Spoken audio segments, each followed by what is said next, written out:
যদি বলি একটা মাত্র গাড়ির ইঞ্জিন স্টার্ট হওয়ার আওয়াজ পাল্টে দিয়েছিল গোটা ভারতবর্ষের ইতিহাসকে। স্কটল্যান্ড ইয়ার্ডের বাঘা বাঘা গোয়েন্দাদের নাকের ডগা দিয়ে নেতাজিকে নিয়ে উধাও হয়ে গেছিল যে গাড়িটা, আজ শোনাবো তার গল্প।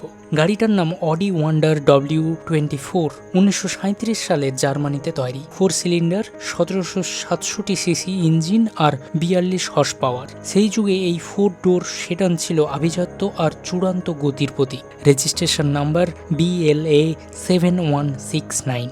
দিনটা ছিল 1941 সালের 16 জানুয়ারি, রাত 1:35। এলকিন রোডের বাড়ির চারিদিকে ব্রিটিশ ইন্টেলিজেন্সির কড়া নজরদারি। সবার অলক্ষ্যে স্টার্ট নিল ওয়ান্ডার।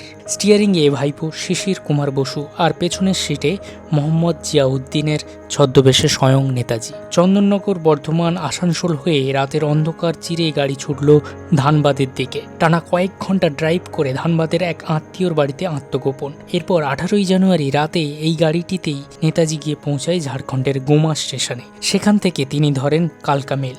ভারতের মাটিতে এটাই ছিল তার শেষ সফর। ইতিহাসের এই নীরব সাক্ষী বহু বছর অযত্নে পড়েছিল, কিন্তু 2017 সালে নেতাজির 120তম জন্মবার্ষিকীতে স্বয়ং অডি কোম্পানির জার্মান মেকানিকেরা এসে গাড়িটিকে সম্পূর্ণ রিস্টোর করেন। ঠিক 1941 সালে যেমন চকচকে ছিল, আজও এলকিন রোডে নেতাজি ভবনে গেলে কাঁচের বাক্সে এই অরিজিনাল রঙেরই দেখা মেলে BLA 7169-এর।